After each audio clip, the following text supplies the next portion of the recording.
Welcome to the Listen to Your Footsteps podcast. I'm your host, Kojo Bafun, and this podcast is an extension of my book, also called Listen to Your Footsteps, which is a collection of essays, reflections, and poetry on things like fatherhood, identity and belonging, growing up, creativity, and the lessons learned.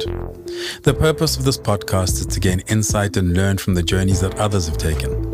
I explore the worlds of art, culture, design, business, creativity, and life from the perspective of Africans who are contributing to the redefinition of the continent and who we are.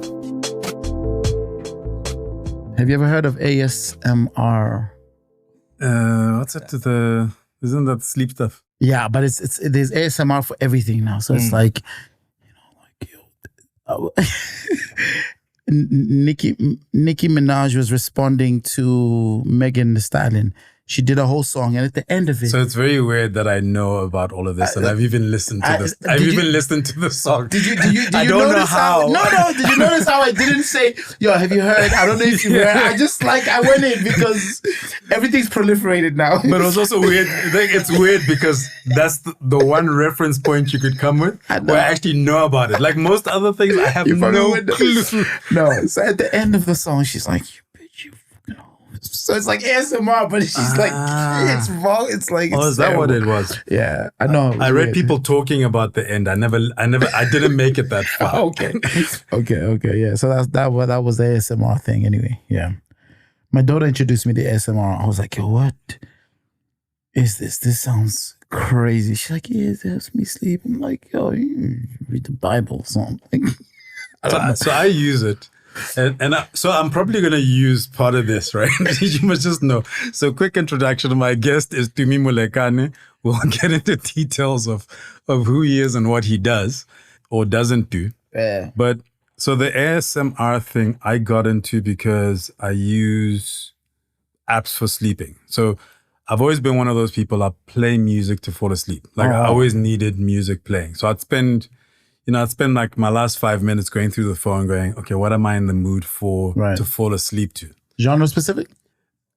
Often it wasn't genre specific. Okay. So in the beginning, it was basically soul, chill music. So soul, electronica, jazz, whatever, just whatever mood I was in. Gotcha. Not too many lyrics. Right. I can't listen to Wu-Tang and fall asleep. I got you. So yeah, it's more instrumental, more like melodic. Yeah.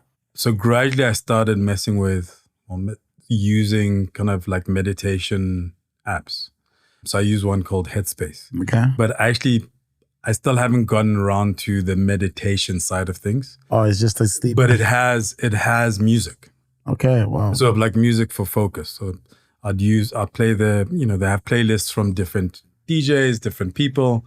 So I'd use the playlist when I'm working for focus and then sleeping. They have a whole thing with sleeping. Wow. And then they have what they call sleepcast, which is basically bedtime stories. Also with like some voice, monotone a voice talking about, like there's one that's a library.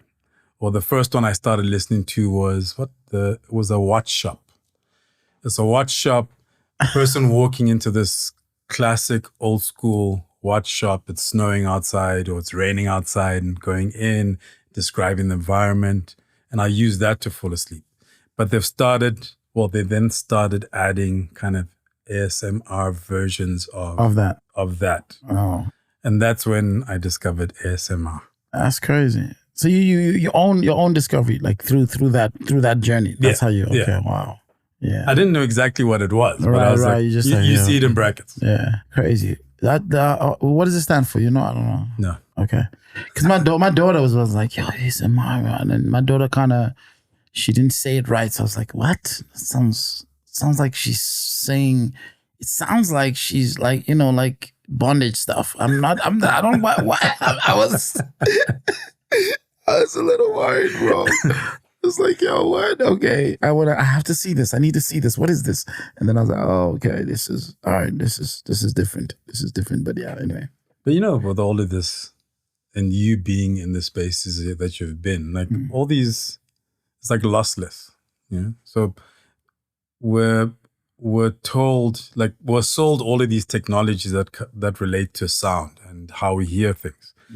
But for the average person, for the lay person like myself, I'm like, I'm not hearing, I don't know what the difference is. Like this platform will tell me, oh, it's lossless music. Therefore, Yeah. it's, it's better quality, or it's this, or it's that. Yeah. Or the headphones can do this and that and that. Yeah. And it feels like we get so caught up in the hype of something without understanding what it actually is. And then we move on. And then we move, yeah. I mean, that's kind of like product stuff, right? That's like normal like marketing stuff, right? Like that the psyche of consumerism. But I think there is like I always found it weird that like, okay, so in my own little experience of like technology, in like when it comes to like when we need to buy a TV, it's like UHD, what blah blah. You know, you're like, yo, man, like I like the idea of a big TV. I like that, like a big TV, almost like a window. You know what I mean? And you can just once in a while. Most of the consumption happens on the phone anyway. But it's nice to always like say, let's make a night of it, And then so the big TV, you're looking at these TVs and they're all big, HD, super, whatever, right? And the film or the movies are getting almost cheaper to make. It's like, it's filmed on an iPhone, filmed on a this, done on the, and it's like, but the consumption of it is like, super, whatever, or for the most part, even the phones are like, high res, retina, And then with the audio, I find it's like, we're in the studio with the heavy machinery. We're like, son, mix it 5 times, get the mastering done properly because, as you said, lossless, blah, blah. And the end users got this, iPhone cable between the two of them, and they're like, headphones. I mean, look, obviously those things are getting a little bit, better now. But for the most part, it's like when you see, not everyone's an audiophile, most people are just like, like you said, like, let me just hear but, I'm having to spend all this money to like create this, for this platform, it has to be lossless. For this other platform, it has to be this. And I'm like, man. How are you navigating that? And I ask this because with this specifically, so my son makes beats. And I've gone through the whole debate and discussion around the industry and rights and all of that stuff. And eventually I stopped having that conversation because it became an argument all the time. Because he's like, I'm coming with too much. He's like, okay. So I figured, okay, let me just take a step back. Were you taking the fun out of it? I suspect I was. Because I'm going, like, I know people. I know people in the industry. You can access this space or that space. And royalties. And he's like, I need to go pick up an e-wallet because I sold a beat to somebody. Dope. But then, so I actually asked him, I think it was last year. I was like, do you want a drum machine? I was like, I didn't have the money for it, but I was like, I'm happy to invest in this process. And he was like, no, it's cool. And he'll sit in his room on his phone. And I'm like, what are you doing? He's like, no, I'm engineering a song for a friend of mine. And I'm not experienced with the studio, but in my mind, when somebody's engineering, there's lots of buttons and knobs that must be turned, Yeah. And when I listen to his stuff, like I struggle a bit. I'm like, dude, but the music and the bass is too high and I'm not hearing the vocals. And then realizing that that's what he wants. Yeah, and I guess that's the caveat to what I was saying. You're absolutely right. I mean, genres get created like that. What is a piano? It's like this lock drum thing that someone just EQ'd wrong or EQ'd the other way, and it was like, this thing is right. The amount of times I've been in a studio where someone is like mixing a hip hop song or engineering, and the stuff is literally distorting, and the guys trying to fix it, and everyone's looking at him like, what are you doing? No. Leave that in there. Leave that little in there. We need that.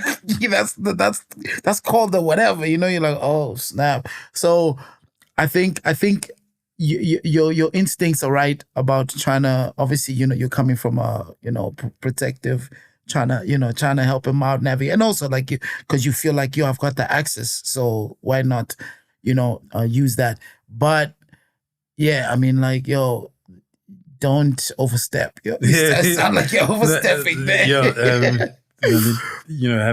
Having teenagers, you learn every day. Yeah. Did you always want to do music? Was there something else?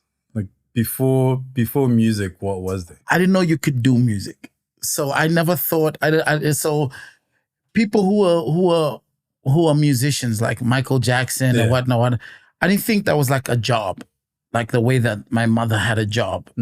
I thought it was like, I looked at it like, it's like Maradona. It's not a job. It's like he's good at something. Yeah. And when you're good at something, you do it. You do that thing. You know what I mean? It's like, I always thought people were discovered. I never thought like you pursued something. I thought, oh, wow, she was walking in London. And I'm talking about, back in the day. She was walking in London and she's tall and whatnot. And someone said, come here, Elizabeth Arden. You know what I'm saying? That's what I thought. Well, growing up, I thought it was that. So I never really associated with like any kind of, and there was absolutely no example anywhere close to me, even with knowing people in the struggle and who sang. And I mean, they just, like, Prahu wasn't a musician to me in the sense of like competing with Miles Davis. You know what I mean? Yeah. It was just like, he's part of the people who are in exile. You know what I mean? So it never really registered like that until, funny enough, so it was always like accounting. And that was like my mom brainwashing me. It was just like, accounting. And then when I started to kind of move into like more like the social sciences and just kind of being more interested in like, that kind of stuff, it was like, psychology. But I was like, nah, this Freud, whatever, that whole thing was weird. So I was like, industrial psychology, which when I got what it was, it finally hit me that, it's like union stuff. It's like, like HR. It's just like, you know what I mean? I mean, after I'd abandoned it, but I was like, man, it's like, really, T, you want to be HR guy, really? But it was only when I did a work for Eric Mutlong and Ken Zero. They had a thing called organics in Melville at the baseline. And they were like, just come do a couple poems or what with this band. We did a couple rehearsals and I did it. And it was amazing. You can imagine, rewarding and all that, oh man, it's, really gratifying. And as I was leaving and they were like, they gave me an envelope and I opened it and it was like, it was dough in there. And they're like, just a thank you. And I was like, I never got an envelope. But maybe I was pitched up for open mic. No, did you? Yeah, maybe. Because I rehearsed. Did you rehearse with the band? Yeah, I did. Actually, I did it wasn't organics. It was at Baseline in Melville. I did a piece with 2 dancers. Oh, wow. And I think it was 2 dancers and a vocalist. And I found... Had it already been going or it was like early days? No, it was early days. Okay. Like I had friends, because I was working at an actors agency then. And I had friends who were in the agency and they also danced. So one of the guys was like, why don't we do a dance with one of your poems? Nice. So we found a track and it was like a Danish band or a Swedish, like an instrumental thing. Right. And we rehearsed for 2 weeks. No, that's the difference because the band, I think the band was booked. Yeah. Because they pay for everybody. They were basically like hey, if you are, optical illusion, they'll play a couple of your songs. If you're this, and they have to play learn all these things. So I only pitched up for open mic. Okay, yeah. No. I did a whole set, not a whole set, but like 4 songs, with these guys. So it was like, no, there was a rehearsal, but again, it wasn't work, bro. Yeah. Still, it wasn't work to me. And when I got paid, got thanked. I then started talking to the band guys, and I was like, that's dumb. I was like, y'all get this? I mean, you can imagine the kind of mutiny I would, of course, if they did. I was like, y'all get this, They're like, yeah, no, it's like, And then I realized, wait, so you like guys, you guys do this and you get paid. Like, I was like, what else do you do? Study, but really we gig. Like, we gig. Like, what? So that was the first time I was like, not I'm gonna do this, but I was like, oh, people do this, like do this, like, because this guy's like, he wasn't discovered. He's like, I like doing this thing, but it's like I also make money from it. And that's when it was like, yo, then I dove deep. I was like, okay, I'm now part of this world of like starving artists who stay in like, who stay in communes and, have really pretty girls who are smart and do poems and rap and, do all that kind of stuff. Yeah, anyway. But you kept at it. Yeah, I mean, we were all there, right? Yeah. We're all together. And Real talk. It's been interesting watching, like for me personally, I mean, we're talking what? 24, 25, 26 years ago? Yeah. And watching how each of us has, because I'm a watcher and I keep track of what people are doing, right? How each of us has kind of evolved or worked into certain spaces. Yeah. And you are one of the ones who kind of kept within the space and evolved out of that space. Yeah. Yeah. I think, you know what?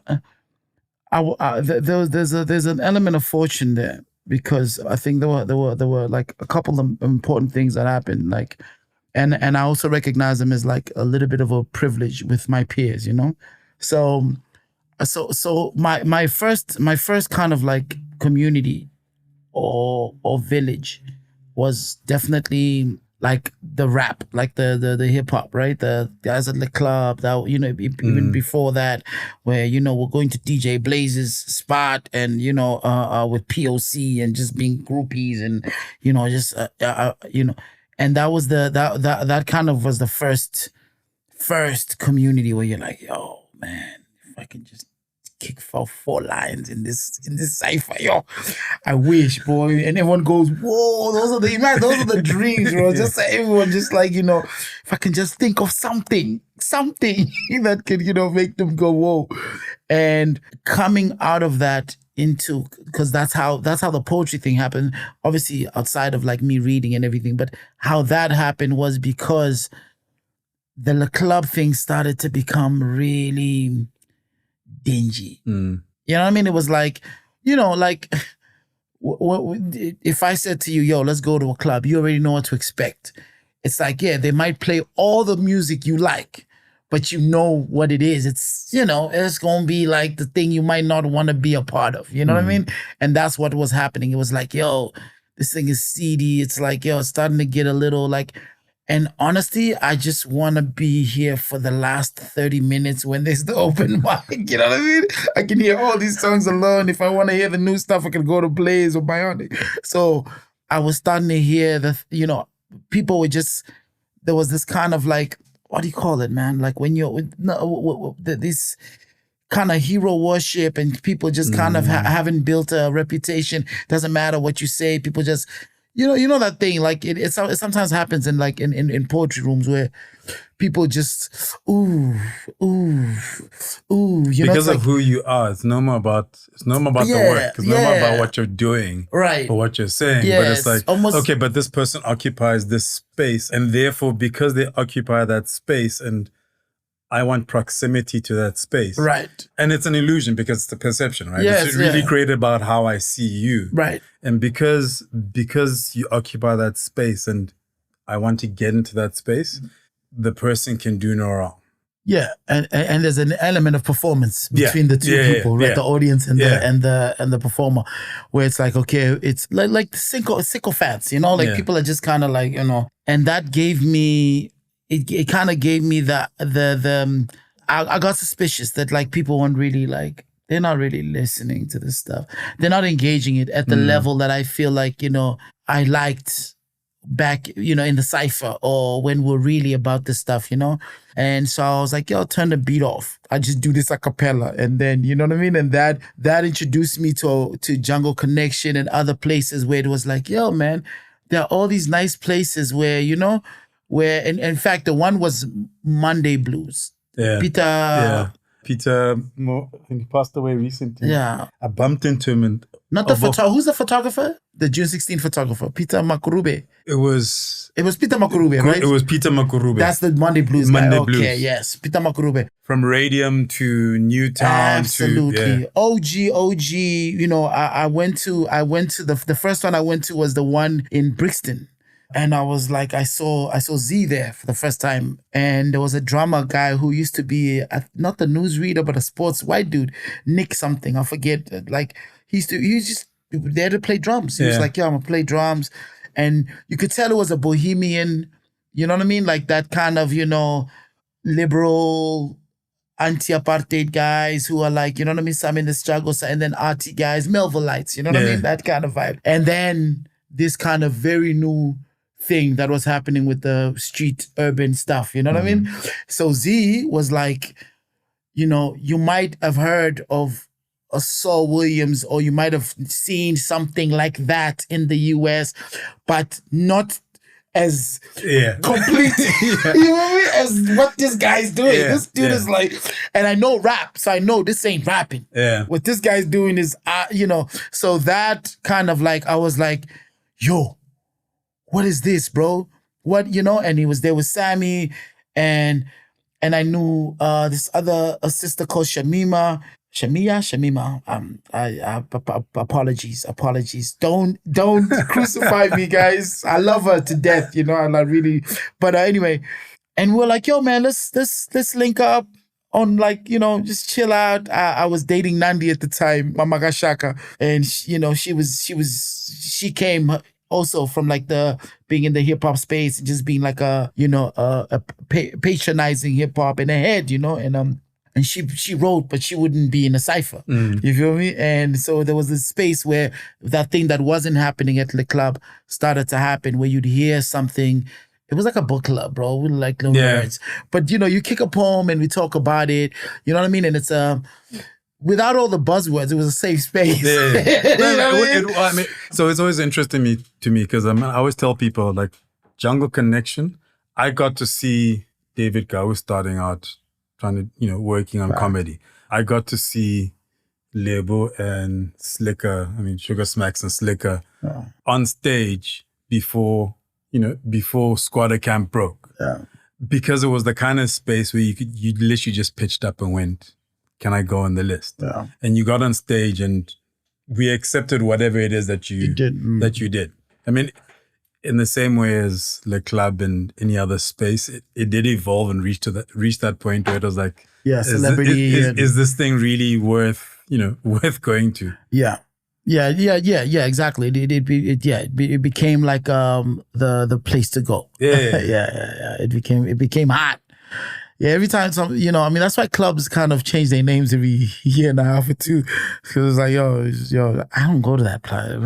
You know who goes there now? Look, especially a city like this. Especially a city like this. Where, absolutely. I mean, even my daughter was actually asking me the other day. She was like, so you used to do poetry. Can you do a rhyme for me? In the car. And I'm like, I don't even remember. My son's like, yeah, don't you remember? I'm like, I don't even remember any of those poems. But there was a stage when, I was doing 3-4 open mics a week. Wow. And so you could move around the city, kind of going to the different open mics. Yeah. But then after a while, there became a sameness about it. Yeah. It became a sameness about the writing even. One of my saddest moments was discovering that there was... So I have every Def Poetry Jam DVD. Wow. I think I ordered it online or I was traveling. So I have full Def Poetry Jam. I also have full Def Comedy Jam, but I have the full Def Poetry Jam. And so I've watched, like I used to watch it. And then discovering there's a film. I was sure enough because I have it downloaded from YouTube. God damn it, dude. That's crazy. Okay, wow. But, amazing. But realizing that there was a formula. Because I did a small tour of the UK, my only tour as a poet. Did a 13-day, 14-day tour of the UK. Wow. It was called the Four Continents Poetry Slam. And a guy in Oxford who I was interacting with online then booked us. So it was myself and Andrea from Botswana representing Africa. And then there was an Australian poet and a New Zealander poet and a Scottish and Swedish poet.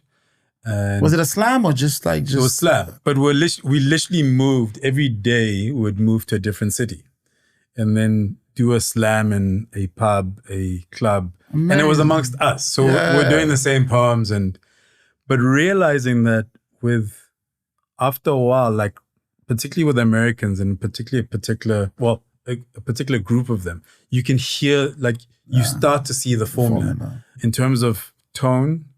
It's like you start with I was 15 when my dog died, and then you drop it a little bit, and then there's that heavy moment, and it's a line, and it's in your face, and then it goes down again. And watching this, it got it.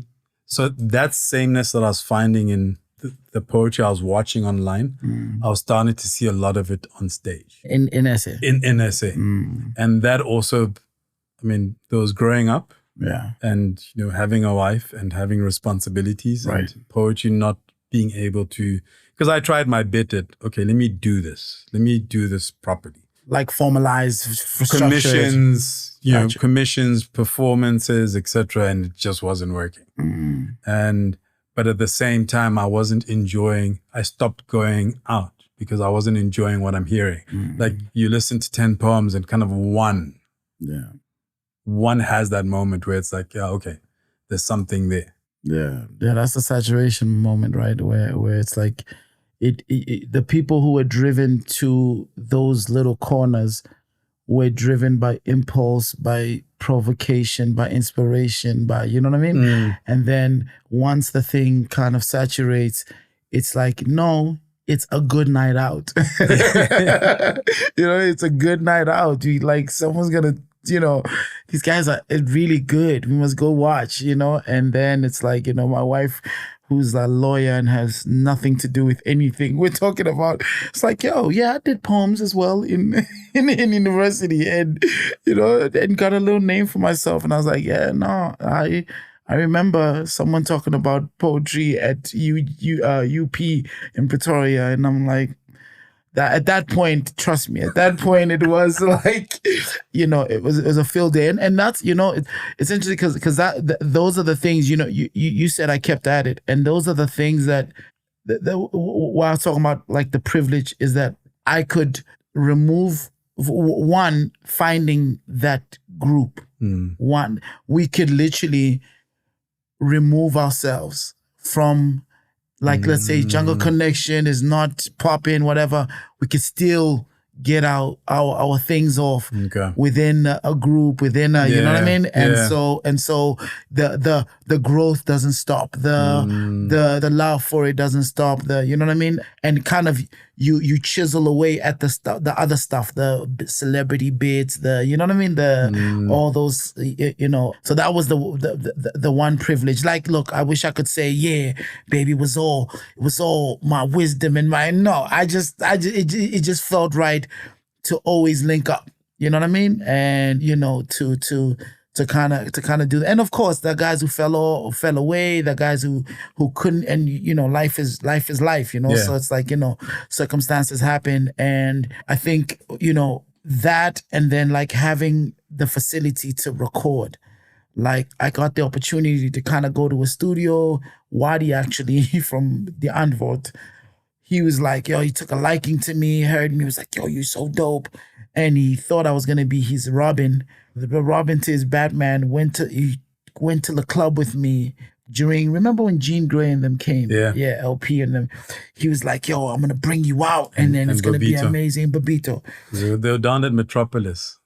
I interviewed Jean Grey for Cosmopolitan magazine, of all things. That for that event, because they did a lot of press as well. It was crazy. Bradley, I think, did It was like so we opened. So we Max Normal opened, and him before the band, before he was just just idea in his head. Still wearing the suits as well. Exactly, and it was dope. It was like it was really dope. But he wanted this Batman thing. If you notice, even throughout his career, there's always been a Batman figure. You feel me? So this is what I think he was kind of starting to toy with this.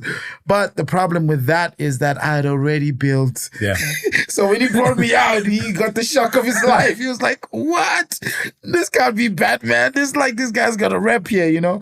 But he was, you know, he introduced me to a recording studio where he wanted me to feature on something recorded.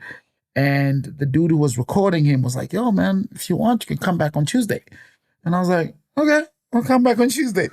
And gave me the ability to just kind of like always have the, you know what I mean? Yeah. And you can imagine the amount of like the seriousness you start to approach this the thing, you know. It's like there's no throwaway verses anymore. There's no, you know what I mean, there's you know, you're not playing anymore. It's like, yo, and they're teaching you structure and they're teaching you projection, all these things. So it's like, can you imagine you have, it's almost like it's you know, it's a different kind of like grace, bro. Like I can only call it grace because it's on one end you are able to sit with a close-knit group of friends who are wholly invested in you becoming a better writer. You know what I mean? And on the other end, you have someone technical who's teaching you how to properly, you know what I mean? I'm like, at some point, you can't compete with that kind of like... Yeah, it's two sides of the coin. So because you're growing from this artistic, creative, and the craft of the expression, the like putting your ideas, your thoughts right. And then the other side is like the building blocks, the tools to go, oh, this is how you, I mean, it's like the conversation around why, was it the art of rap? Why you have like freestylers like Supernatural who just never, they're dope in what they do, but they just never made it as like artists, recording artists. And you had the building blocks to ensure that that's not something that's not a gap that you fall into, because it covers all elements. Absolutely. I mean, look, talent is finite, right? So there are definite limitations. You know, maybe you can't sing, maybe you're not as good as you thought you were, but in the least, it gave me the opportunity to know that very early, before most of my peers. You know what I mean? I got to find out that, okay, I really don't know what key that is. You know what I mean? Whereas other guys will probably learn 2 albums later when the guitarist is like, bro, can you not hear this? You know, where so I got that education very early, and a very kind of valuable education. And then, and this is like the triumphant, when you do the band thing now, when you introduce the band thing, it's like now you have actual live experience where it's like, okay, I can hear that I need to be softer. I can hear that I need to be project. I can hear that you know what I mean? And it's just like, it just gives you all this. And then, you know, when I look at some of my peers, I'm like, yo, when guys went off to school and guys went off, couldn't do it and had to raise their kids or had to, you know, I had a supportive family who you know, where my mom was like, does it make you happy? Does it make you happy? Okay, well, go on to Norway then. Go with the band to Norway. You know what I mean? And I'm like, yeah, I'm not gonna write this exam. Okay, bye-bye, Unisa. You know what I mean? And that was, and blindly, bro. I won't lie, blindly. But at least there were enough little wins. Where you were like, well, I was on Fat Joe. Well, I was, you know, I got a low check. Well, I'm like, yo, this minister booked us to do this other guy, you know, and then it's like 3 years later, you're like, I think I'm actually doing this thing, you know? And to your point of like keeping at it, I think it's just kind of like having, you know, the most invaluable thing is having community and just being, you know, because you can't do it alone. And it's like I just kept finding pockets. It's like, oh, I'm with the musicians now. You know what I mean? So like the poets looking at me like, yo, Ayob was like trying to book me for something. I'm like, yo, bro, I'm out here with Marcus Wyatt. You know what I'm saying? Like the musicians are lost because I'm battling with Isaac and them. You know, I don't know. You know what I'm saying? So it's like it created all these little communities that I was a part of, and that's, this evolution that you allude to. It's like, but it's, to me, it's, I was always doing the same thing. But it's just that it fit in all those little places. You know what I mean? It's like, and, I remember, I don't know if it was Dave Chappelle or it was Patrice O'Neal, dope comedian, who said, comedians only have one thing that they do. That's why they come, and that's why they have a season, and because they have this thing that they do. Like everyone will say Cat Williams isn't funny, right? But not Cat Williams, the other guy, Kevin Hart, isn't funny. But you remember the time when everyone was going crazy over this guy. It's because the thing that he does, that one thing that he did, it was like, it was new, it was fresh, it was amazing. And then we got tired of it. And also because he can only, at that level, at that height, he does that one thing.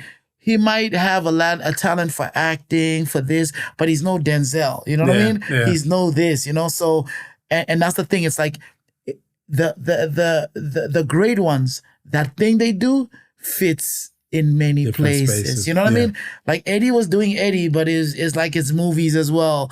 Like Chappelle. Like, I don't know if I could watch a movie with Chappelle. Nah. Like, you know what I mean? It's like it's too goofy or whatever. I know people are gonna say what half baked or whatever, but it's like, all right, come on, that's. But like you're saying, I mean, when you say it, it's like it is like a realization for me, because you've been consistent. Like you do one thing. Yeah. But the beauty of watching your journey is that you do that one thing in different spaces, right, in what feels like different contexts. Yeah. You are listening to the Listen to Your Footsteps podcast, a podcast in which I chat to Africans from a cross-section of society and sectors, including art, culture, design, business, and creativity, to name a few. I delve into their journeys, the decisions they've taken to get to where they are, how they do what they do, and everything in between. Essentially, we go wherever the conversation takes us. But what I do want to talk about or touch on is like, what's in a name? Because so as you journey through life and as you've been finding yourself finding yourself in these different spaces, you also kind of redefine the label, or you change the label, the label for it, right? Yes. In terms of whatever box it is that and it's not a box placed on you, because most people it feels like they have a box placed on them. Yes. You had a box placed in you, and at various stages you've kind of gone, okay, this is not working for me anymore. I'm going to do this. Right. I mean, there was Tumi the poet emcee, there was, T from the V, right, and then there's Stogie T. Right. But also as a man and as a human being, it's that evolution it feels like it's mirroring the personal. Yeah, absolutely. Because it comes from the personal. Yeah. Yeah. Why do you then, I mean, most people will just kind of continue. We'll just continue. It's right. Like Andre 3000 is Andre 3000. Like he's going to be whatever version of himself he is today. It's the same. We give him the same name. Right. Whereas it feels like you have been very deliberate about, okay, this is where I am now. This is what I'm going to put at the top of the box. Yeah. Yeah, I think by the way, Andre 3000 was not Andre 3000 in Southern Playalistic and in AT Alliance. He was Andre Benjamin. It was just Dre. I think that's... Funny enough, the first one is still my favorite album. That's a whole different podcast, brother. But I think that's part of it. It's like, yes, it comes from it's like you have different iterations, bro. Yeah. We always laugh. My wife and I always laugh. We look at these pictures of our kids and we're like, when did they swap them out? Like, these aren't these guys, Somebody be swapping our kids out, and we all have different iterations. And the problem I encountered was that once you create a thing, or once you're known for a certain thing, and then your personal changes, and you're like, okay, well, all right, I don't want to talk about Biko. Like, it's like, I mean, I do, but maybe a different conversation about Biko, maybe something else, or maybe this, and the cigars or this or whatever, it's like that thing doesn't fit the other thing that you created, but it's you. it's you now. It's you now. It's like, yo, we're out here now, you know? And it's like, it's gonna really feel very weird. And so this is the conversation before the thing happens. It's gonna really feel weird to be honest, you know, with this thing. And then the artistic decision kind of begins where you're like, okay, look, you know, there's a process of kind of distillate where you're distilling and you're like, I don't know, like, you know, I'm not in the like Stogie T. You know, I wasn't sitting there with 15 names trying to run. Which one fits? You know what I mean? It was literally like, yo, it was an alter ego. You know, it was a nickname. Like people literally were like, oh, here we go. You gonna smoke another Stogie, bro? You really gonna smoke another one? You know, it's like, oh, Stogie T. You know, boom. And then it's like, oh, actually, I like this name. And it's got a je ne sais quoi about it. J. Cole, Jay-Z. It's funny, those names. Anyway, my son used to say when he was young, Dad, why all your friends, they have superhero names? Uncle Reason, Uncle AKA, Uncle Zabs. Uncle, you know, it's like, yeah, everyone's got a superhero name. What is this? It's like, so it's part of like the superhero thing, bro. Like it's an extension of just kind of hiding in plain sight. Also as a function of like, yo, the understanding, projecting an image to the world, or projecting, you know, because there's you as the personal. There's Kojo, Pops, everything. But then there's people who know Kojo on stage and know that like, yo, there's a certain way that you present yourself. There's a certain way that you talk. There's a certain way that you know what I mean? So, and either it has to be consistent or you have to subvert that. Yeah. You know what I mean? And in subverting a lot of the things that, you know, or in representing the iterations properly and authentically, I felt like a name or like a thing is important to just kind of like cement it. You know what I mean? And again, now in retrospect, it sounds like, yo, grand design. But honestly, it was like, yo, Tiago said, "Tumi in the volume. I like it. Mike and the Mechanics, that's dope. Yeah. I like Bob Marley and the Wailers, that's dope. Tumi's my name." You know, T from the V. Hey, this guy from that band. Amazing, great. Stogie T, nickname, you know what I mean? Before that, it was like Fat Boy, you know what I mean? And you know, when I was rapping for the first time, and it was like Masauko saying to me, yo, you know, boy is a bad name. Boy is you know, and you're like 21, dog. Can't be boy. You know? I'm like, yo, you're right. So, you know, all these, it's like, it's a real time kind of evolution, you know? But it's always an interesting one because for most of us, like, I'm Kojo. Yeah. And I had this conversation with Proverb once because I was like, everything is built around I'm Kojo Buffer, that's it. Right. I mean, during poetry, I was Monster, and then I was like, okay, this is not working for me anymore. That was like my brief moment of my superhero name, my alter ego that I could hide behind. But since then, I'm Kojo Buffer. That's who I am. Yeah. And I can evolve, and whatever I evolve into, however my interests may shift, it's covered by that. Fire. Whereas with you, it was because there's the public persona. Yeah, super public. Right? There's the public persona. My public persona was still tied to Kojo Bafam, editor of a magazine, or writer, or is involved in poetry, is involved in this. I don't have to worry about kind of what that projects because I define that. Yeah. Whereas with you, watching with you, where it's like that public persona, and also because there were some extreme shifts with you. Yeah. Yeah. You know? Yeah. And because of those extreme shifts that were public, it's trying to understand and watch the trajectory. So yes, from the outside, sometimes it's like, okay, it looks like grand design. Yeah. But having known you for quite a few years, it's been more interesting where I'm watching this and I have some insight into the person. Right. And then kind of like trying to reconcile that and oh, okay, that's why that's that. That's why that's that. Yeah. I think it also challenges people's, you know, I've had people criticize or critique the idea of like, yo, but this is a play. Stogie T is like a play. It's like it's a marketing play. Is it a, it's you're playing for for the bucks or whatever it is, and you're like, okay, but yeah, okay, I'll give you that. From first glance, I'll give you that. From first glance, I'll give you that. Cigar, Rick Ross, I'll give you that. It's like, cool, I'll give you that.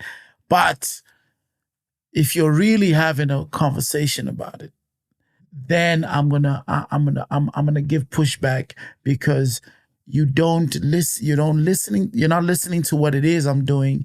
You're not delving, you're not hearing what it is. I mean, you cannot tell me the I realized that the majority of the people who liked Tumi and the Volume, and even like some Tumi stuff, there was a specific thing that they liked. And there was a lot of people. And I'm not mad at them, because, hey, bro, if I had a million fans in Japan who only liked me because of my legs, it's an audience. You know what I mean? It's an audience. So I'm not mad at them, but it's a realization, right? And you make better decisions when you're informed. And I realized they liked a specific thing, that pro-black, super like, conscious, hey, struggle, hey, African kind of Pan-African perspective, political, you know what I mean? Mm-hmm. And they might not have cared for the actual rapping. And for me, it's always been and again, like I ain't mad at it, but I just recognize it, because I would perform a song and they'd be like, yo, damn near in tears. I'm like, yo, yeah. I'm like, yo, I wrote the shit out of that one. That's in my mind, you know what I mean? That worked, And then something else that is, I've thought was incredibly difficult, hard to do, shows the dexterity of this thing that we're doing, and just elevated art. And he was like, quang, quang, quang. So something I learned very early in Jungle Connection days, because you'd sit, and my thing was to write the 5-minute poem, the 5-minute performance poem. Okay. And so you'd write, and so for me to remember words, even my own, is painstaking. Like, I can listen to a song 100 times, and I'll remember certain lines, but I won't take in the entire verse and stuff I've listened to for the last 30 years. So for me, memorizing a poem was line by line, and I'd walk around the house and I'd go first 2 lines, then I add a line. So it's painstaking for me, and it's a hell of a process. Then I'd get on stage, and I remember getting on stage at Jungle Connection, doing this poem that I thought I wrote the shit out of. I thought my performance was great. And a friend of mine said to me, yo, man, that line, and she said the line back to me. And the line kind of altered her perspective. And I realized, and I came to terms with the fact that what was important for me was somebody gaining something out of the poem. Right. They're not gonna they're not gonna say the entire thing. No. But if they walk away with something, it could be a line, it could be an emotion, it could be a thought. And learning that, because we interpret and we engage on the basis of our own experience, right? Right. And so with, for example, your music and the evolution of your music, perhaps I resonated because I connect from an experience perspective, from an emotional perspective, from a spiritual, mental perspective with that. If you're somewhere else, perhaps I don't connect with it. And I think it's a recognition, the importance is a recognition from both sides that it's all right. Yeah. I don't have to hate you because you've gone there. If it doesn't resonate with me, you have stuff that doesn't resonate with me. Gotcha. You have stuff that I absolutely love. Right. It doesn't change how I feel about you as a person. Right. It's just, okay, that's where you are. Yeah. Cool. If that's where you are, listen, I really can't. I can't go there, I right? can't mess with that. But this one I can. But Right. that one I don't know. And that I'm staying there. Right. And you see, and that's and to be able to when you recognize that, it builds more empathy on your part as the artist, because the natural reaction is to go, what y'all don't get it? You feel me? Y'all don't get it? Like, yo, do you know what I did here? You feel me? That's the reaction. You walk away like, man, dum-dums or whatever it is, that when you're up your own, you know what I mean? But that's why I was like, yo, knowing it now, it informs you better. You go, all right, okay. So this is like, because then it says to you, okay, so the super duper hip hop set, I'm not bringing here. You know what I mean? And it helps you navigate a bit better, the landscape. And so, however, right? And this is my big however. This is my big however. My thing is, people, because of that preference, or because of that thing, or because they really only see the one thing, like clearly that's the thing that they see, they discount, or they minimize, or they, when other people start having, because you can imagine I post something on my page. Oh, who's on my page? It's you. It's a 13-year-old. It's like, someone who just likes how my smile is. It's like, you know what I mean? It's like and then so the conversation is like you going, let's say I had a Stogie on me. You know what I mean? You going, yeah, I have to get my hands on that smoke. I read a good review about it. You know what I mean? I heard some good things about it. And someone else is a kid, is enamored by that kind of thing, and is going, yo, hey, cigar, son, hey, yo, you know what I'm saying? Like, and then somebody else is like, yo, man, this is not your best work. This is weak. His verse is weak, actually. You know what I mean? And somebody else is like, what a beautiful song. What a powerful. Now, that's fine. That's fine. My problem is when people want to dictate now and say, this is the conversation we should be having, or because you're not having the Biko conversation, you are not blah blah valid, or because you're not rapping blah blah blah, you're not valid. That's my only gripe. And again, and I must admit, it doesn't happen. It's not the biggest problem in my life as an artist. But look, it's a symptom of the world that we've created today. Yeah. Because everybody, like the democratization of voice means everybody has voice. I controversially believe not everybody should have voice. Amen. But like you'll have those conversations. Killer Mike winning 3 Grammys. Yeah. And there's a video I saw on TikTok where some guy saying, how can this guy win over Drake? Like, who the hell is this guy?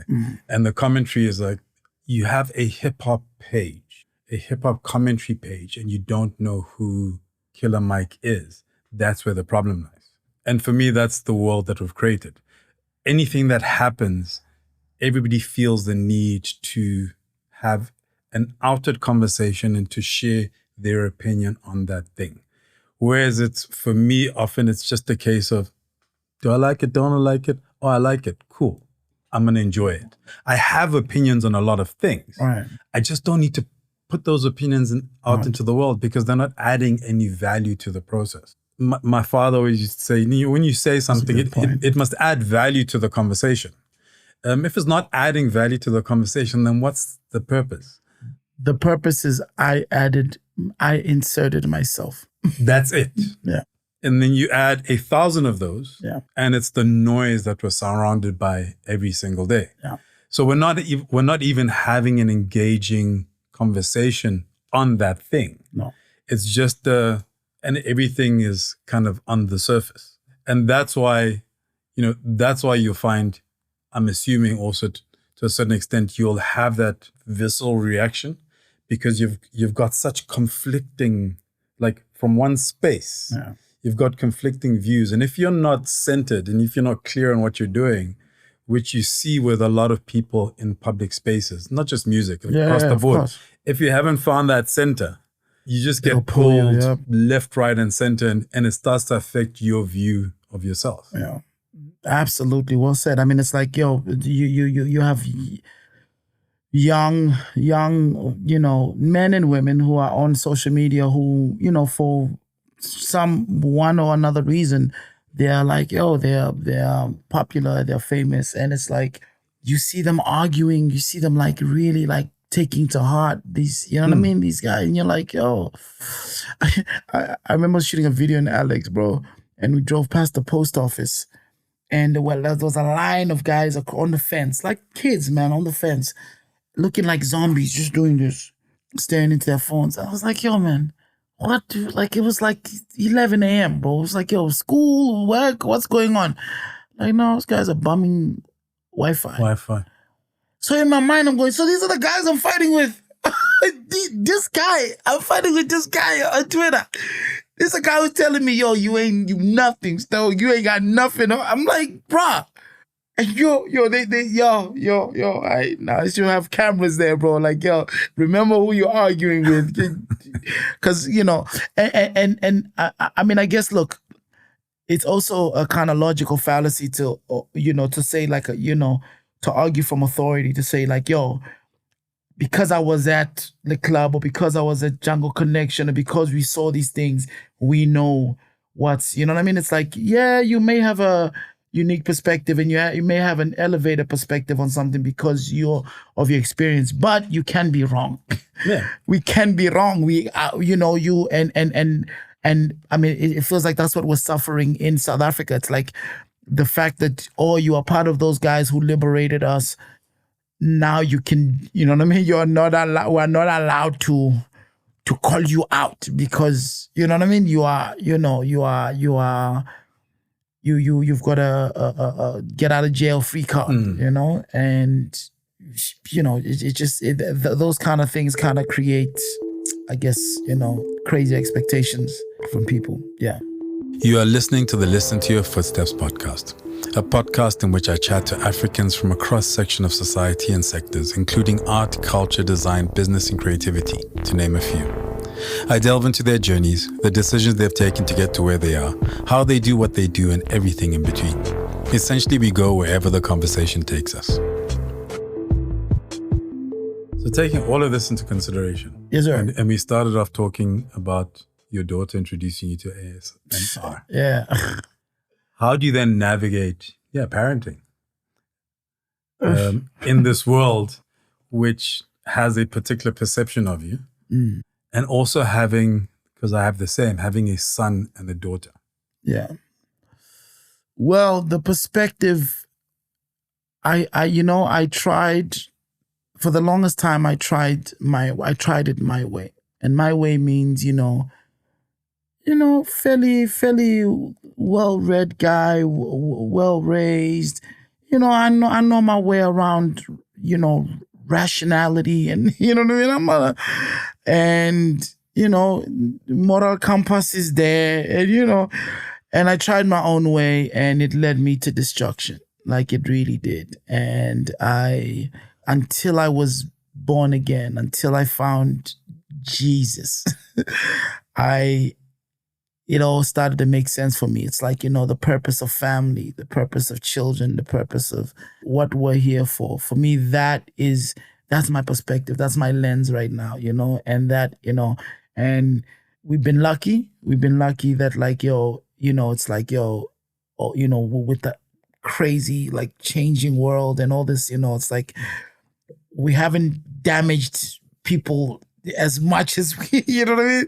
But, but the lens is that lens kind of, guides us, and I say us because it's really, it's my wife and I who are raising these children. That's the biggest project, and not even the kids. It's like the marriage. The marriage is the biggest project. That's the that's the thing. I was sent here. That's why I was born. For me, that's what I think. I feel like I was born here to find this person and to kind of reflect God's character through this marriage, and through to try and like be as close to what when God walked the earth as I can. Fall, fail many times, but I think the beauty of it is every time 7 p.m. comes around, we're at that table trying to reset and trying to, you know what I mean? Trying to get it back, talking, communicating, trying to, you know what I mean? And I mean, you're a dad too, bro. There's nothing, I don't know if it's like, there's nothing more powerful than someone looking at you that came from you, and they have absolute trust that you got them. Like, it's frightening, but it's also like, it's like, bro, in fact, they get mad at you because they expect so much from you. Like, it's more than trust. It's like, bro, your dad, your dad, your mom, you're supposed to fetch me a 2. That's your role. That's your. It's like, what? Not 3, 2. That's dad. You're like, yo, that's powerful, bro. So yeah, like the lens is through my faith, and like I said, like there are a lot of things that got us even to even look at that as an option, or to even, and thank God, like I said, like I was Muslim for most of the time that I was with them in the volume. And when I look back at it, I'm like, yo, this is so dope, because I didn't drink, I didn't smoke, I didn't, ain't no babies in Europe. ain't no one, ain't no like 3, 4 babies. I didn't leave babies in Europe. And it was like, yo, and I'm talking about all male band, hip hop. You can imagine, and it's like there's some silver lining there. It's like, as much as I don't follow that faith anymore, and I don't, but I'm like, yo, there's look at what that gave me. It gave me a real kind of like an intimate kind of relationship with discipline. You know what I mean? Like real kind of Ramadan. It's like, yo, hey, 5 times a day. You know what I mean? And which kind of crossed over into the writing, which crossed over into just like, a man must have a code. You live your life, and So so and my friends always laugh at me. They're like, Doc, so you leave Islam and then immediately you go to the cross. What's going? It's like, I'm like, yo, I can't be godless, baby. I just can't be godless. I gotta have some God in me. Yeah. Anyway, yeah. So that, and somewhere the bottle found its way into the conversation. The bottle. Hey, look, bro. But so I did note not the Gil Scott Heron bottle, not that one. But so I did note it, because it was, and it's well, it's cool that you brought it up, because it's interesting to watch where, if you didn't have that as a foundation for the discipline, that is the silver lining. Yeah. Like, particularly if you look at that era, if you look at your lifestyle, if you look at what you're exposed to, without that, things could have turned out very different. Absolutely. And I've had this conversation with other guests on the show, and also with friends, where, for example, when I went to magazine, when I became an editor, and all of a sudden I was deemed important, I was in my late 30s. So I went into it with my eyes very open. Gotcha. And did not get caught up in, all of a sudden I'm accessing spaces, I'm invited, like I'm a VIP everywhere, I'm getting flown around the world. If that had happened in my 20s, my life would have been very, very different. But then I was married, I had a child, I had a second one on the way. I had enough life experiences to know that this may feel good now, but it can go away tomorrow. And when I left magazine, my invites dried up in 2 weeks, literally. And I knew it was going to happen, and I watched it happen. I said to people, look. And they're like, oh my God. No, but I expected it. It was the post. It wasn't me. Yeah. That's crazy. And I mean, that you handled it with not even not the leaving, the being there. You handled with with a lot of dignity, bro. Like, it was like, most times you didn't feel like the editor of one of the hottest, men's magazines, and also just like the amount of events and all these things that were happening. It's funny. You remember when you guys did the Russell? Yeah. I cannot remember if Madame told me this, the homegirl told me the story, or someone told me the story about homegirl. But when everyone was trying to get a photo up and was like, and she had a ring on, she was like, hey, I love your work, blah, blah, blah. And he looked at her ring. He was like, how serious is this? So when all this stuff came back, I was like, Russell. That's another one. That's another podcast, because I will say this. Maybe I shouldn't, but I'm going to say it anyway. When the stuff came out, I wasn't surprised. Yeah, that's terrible. Like, I'd been around enough to kind of go, oh, okay. Yeah, I see it. Yeah. Sadly, I see it. Yeah, I mean, look, you talk about the life as well. I think, that's something that I'm very acutely aware of, like that and maybe it was being sober through the most active and successful point of, like, my career, but also just kind of all the death around, like, my peer group, and like kind of watching that happen. I remember Kuli used to say to me, yo, the job is just to manage the droughts. That's the job. Manage the droughts, and he was half right, because the harvest kills you just as as you know what I mean, as much as the drought, but the drought is especially pernicious because it catches you at your most, I think, not vulnerable, but you are particularly alone. You know what I mean? Like, the other one, you can hide in plain sight. You're surrounded by people. You know what I mean? It's like, yo, what's a line? What's a this? What's a that? Yeah. It's all part of the, it's like taquitas. You know what I mean? It's like, whereas the other one, I think you're alone. Your star's faded. You've defined yourself for a decade and a bit by the success of this thing. You came to it not knowing your power, your might, who you were, and kind of sleepwalk through the whole thing. And now you are like, you're this old guy, or this, you're on the other side of it, and and then all the people that you went past or just encountered are like, just by keeping their heads down, or just by doing, nothing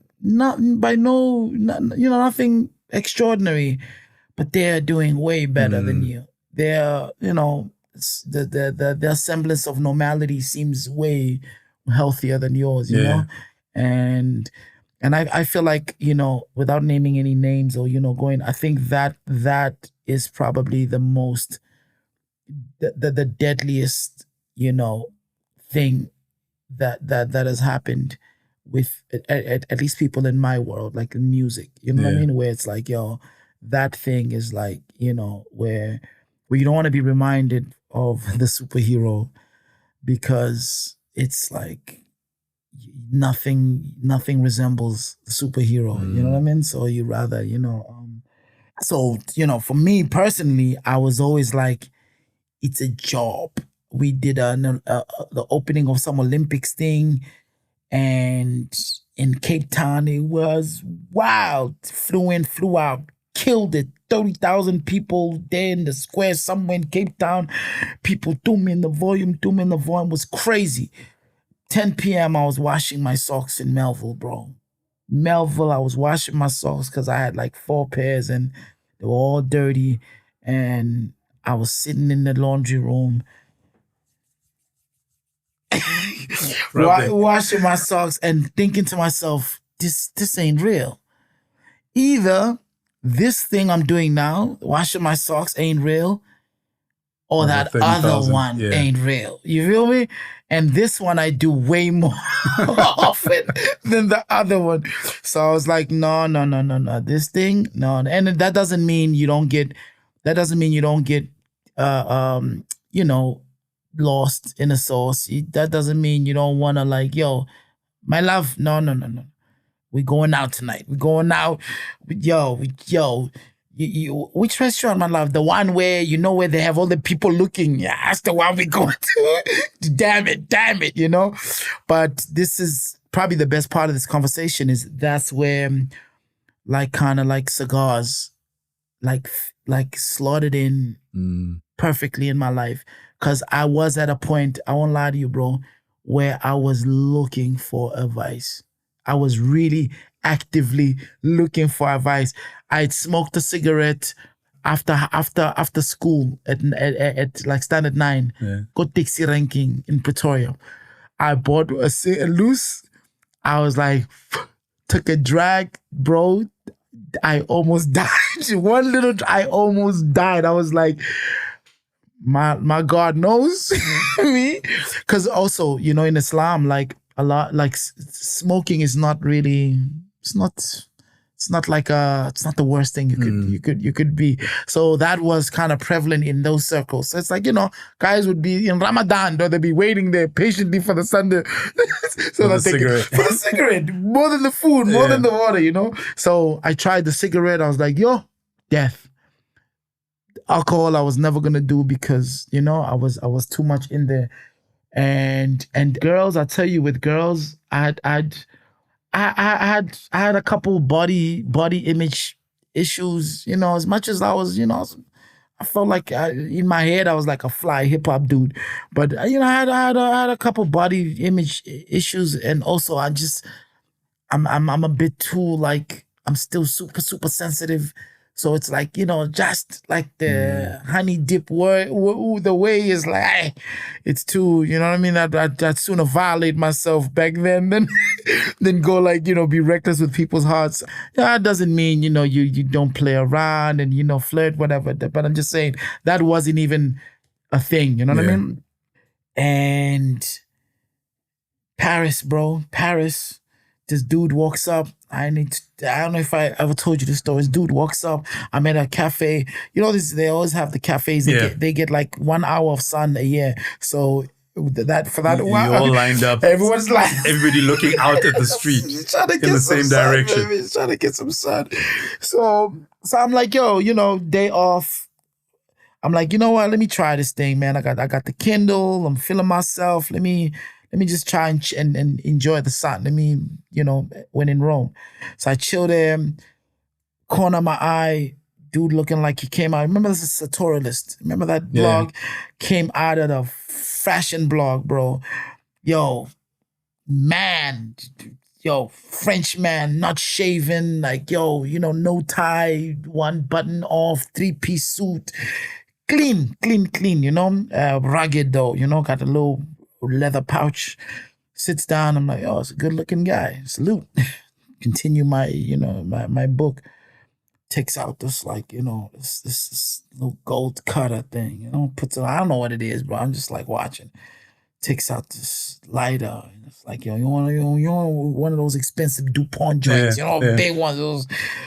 I'm like, Then the cigar comes out. I'm like, these kind of guys. These guys, Orders a little cafe, little espresso. Then, dude inspects the cigar, chops, starts to light it, And, bro, for 2 hours, if you ask me what page I was on, I wouldn't remember. I don't know what the fuck I was reading anymore. Watch this dude for 2 hours, not give a flying about anybody there, bro. He just sat there, staring into the, you know what I mean? And 2 hours later, put the cigar in the ashtray, put a €5 on the table, and walked off into the sunset. And I was like, that's me. Yeah, I wanna be that. I wanna be whatever that guy did. I want to do that. Now I'm not walking into cancer. So for 2 years, it took me 2 years, Kojo, 2 years to research these things. I learned everything there was to learn about cigars, bro. I was like, yo, what are these things? Where from where? Blah blah blah blah blah blah. And then maybe a year and a half later, maybe just after 2 years, I went back to that cafe after I had gone to a cigar shop, and I didn't know what to buy, but I knew this from all my research. I knew you must start with a medium cigar because that will tell you if it's too strong for you, you can at least go down. If it's too light, you can go up. Boom. So we start with a medium. But which one? So, one of my favorite books is The Count of Monte Cristo, Alexander Dumas. Yeah. And Edmond Dante is one of the characters. So Edmundo, I was like, Monte Cristo, Edmundo, what? This is me, it's calling me.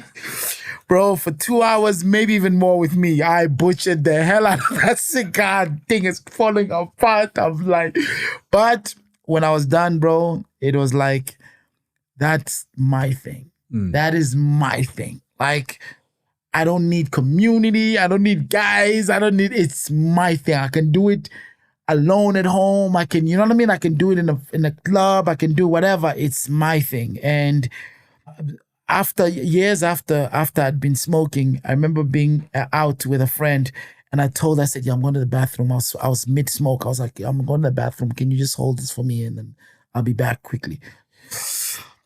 When I came back, she was like, please take your cigar. I'm like, what? Did you take a puff? No. It's like the way people were looking at me, they were like, and I was like, yeah, see, the thing about these things is that it's almost like being a fashionista. You have to have a certain kind of audacity that says, I'm gonna wear my foil pants, and I don't care who looks at me, you know what I mean? Whatever. And the beautiful thing that I discovered about cigar smokers as well is you go to a JJK or whatever shop, and some guy walks in and buys a box and walks out, and the guy at the till tells you, nah, that guy is like a teacher, bro. He's like a professor. He's like, you know what I mean? Like he's not a baller. He's not this is just his thing. Yeah. You know what I mean? This is just his thing. It's like, and I love that about it, man. It's like, the idea that it's like these guys who want to show their wealth and show their you know what I mean? Their success.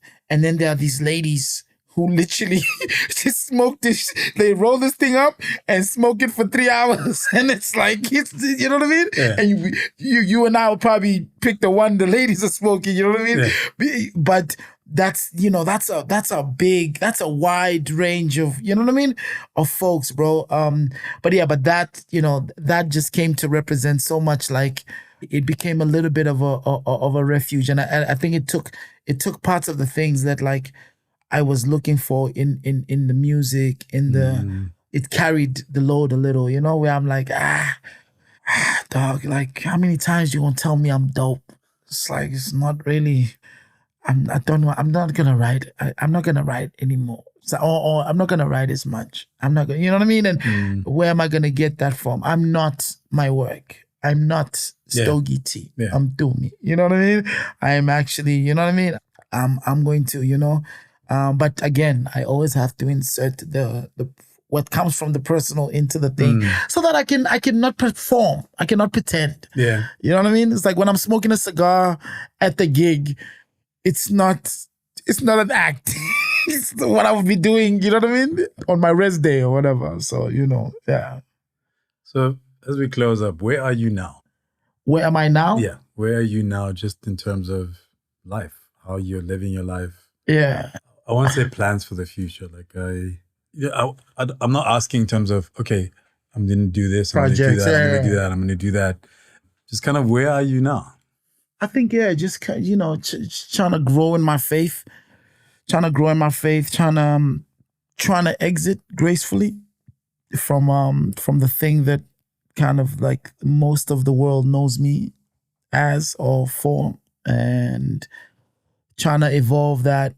That the effect doesn't even have to be an evolution. For me, it's just like, just kind of, I spent a lot of time doing this thing, and I want to be, at least be responsible about how I want to take care of it. I don't want to, I don't want to like, make it seem like I'm turning my back on it, or I just want to be like, this is, just tie a nice little ribbon on it and say, this is big part of my life, and I cherish it and I love it, and it's been valuable to me and many others, and I hope that it continues to be.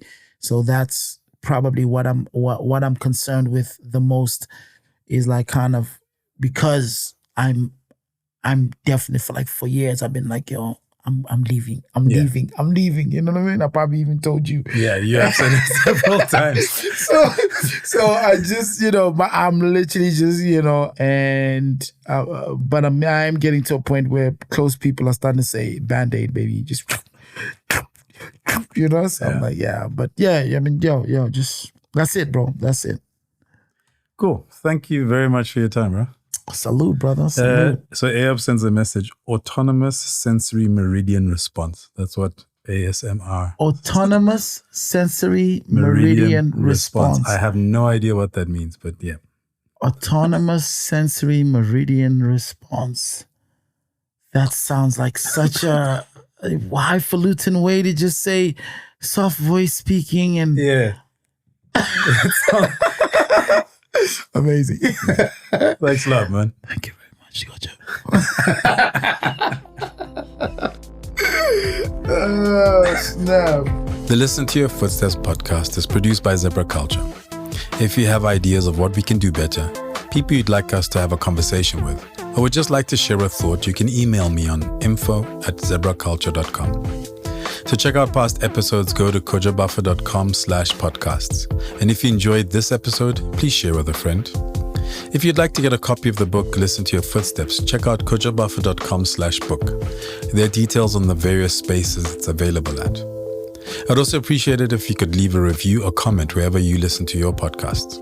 Finally, there's the Zebra Culture by Kojo Buffer newsletter, where on a weekly basis, I share a curated list of articles, playlists, videos, etc. that have caught my attention.